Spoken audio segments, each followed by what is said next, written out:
good day. Maybe you're feeling very positive. Maybe you're feeling a bit negative today and just generally fed up. As you can see, I'm having a bad hair day. What a surprise after months of not having my hair cut and another 4 weeks to go. So I'm going to look like an increasingly larger haystack. I'm struggling a bit today, and I think that's good to admit that now and then. There's just a lot going on and a lot to deal with. But I think the one thing I always hang on to is God, of course, and Jesus, who's in my life every minute. This week we've been looking at the story of Zacchaeus, the tax collector who was a small stature man, and he climbed a tree to see Jesus. And his whole life was transformed because Jesus looked up, saw him, and invited himself to Zacchaeus' house and to eat with him. And of course the tax collectors and not the tax collectors, I think they might have been a bit surprised, but the Pharisees certainly were horrified that Jesus was spending time with a sinner. But I think the point is this: from Pharisees to tax collectors, from sinful women to little children, from disciples to Roman soldiers, Jesus invites everyone to come and sit and eat with him.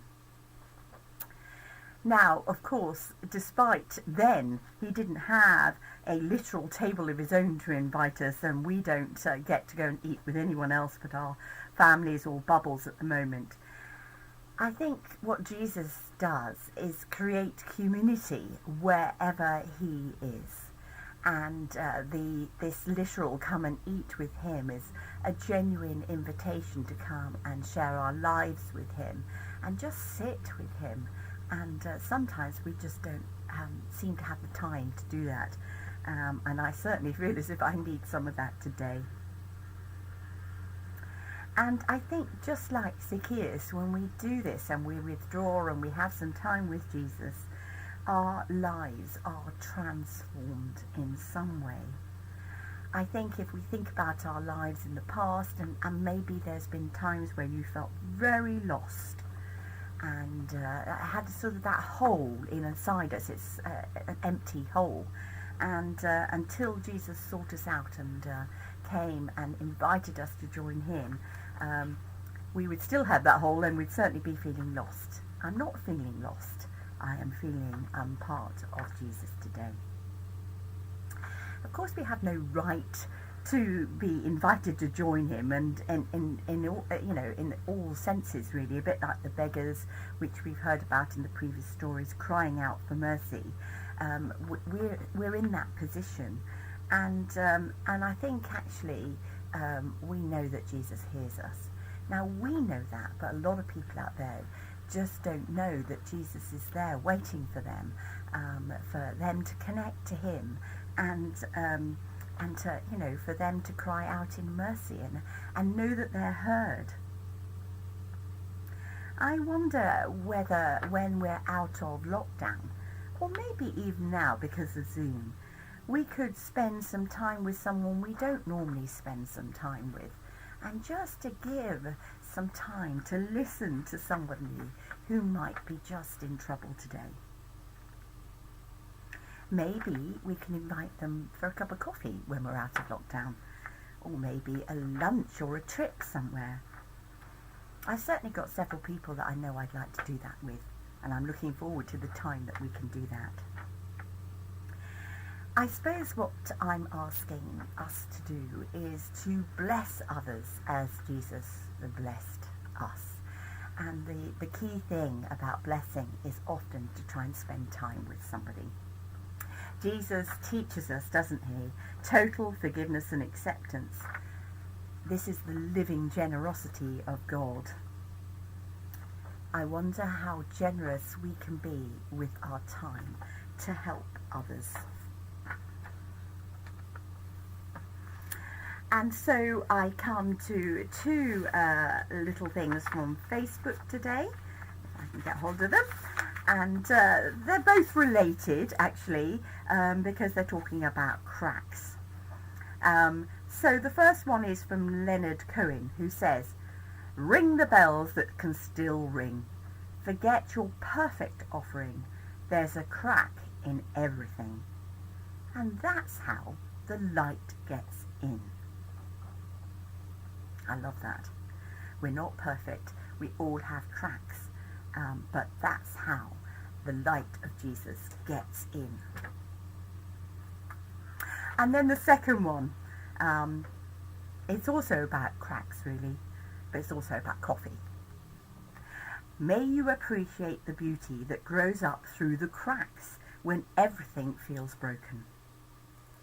May your coffee provide motivation, energy and verbal filters. May you remember to stay in your body when your mind starts to churn. May you forgive yourself for the mistakes you're going to make. And may you listen as much as you speak.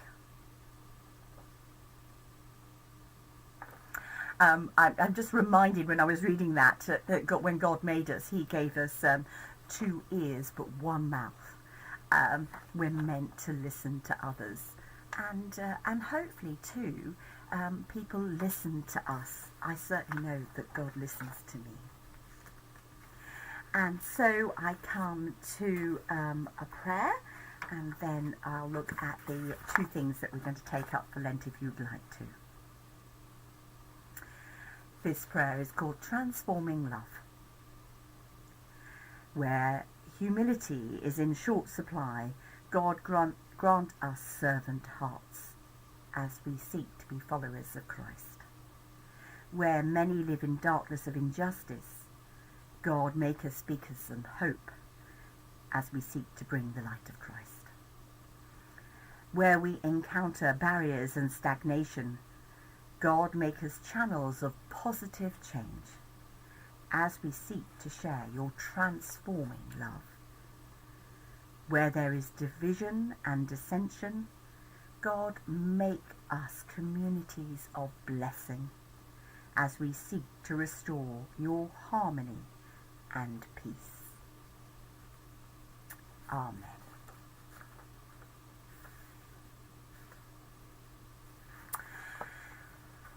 So, 2 things that you might consider taking up for Lent, maybe just for one day today. And this seemed like when I read this, I thought it was a bit strange really. It said, try drinking just water for a day and calculate how much water you've saved. I thought that's a bit odd. If I'm drinking water, I'm not saving it. But here comes the fact.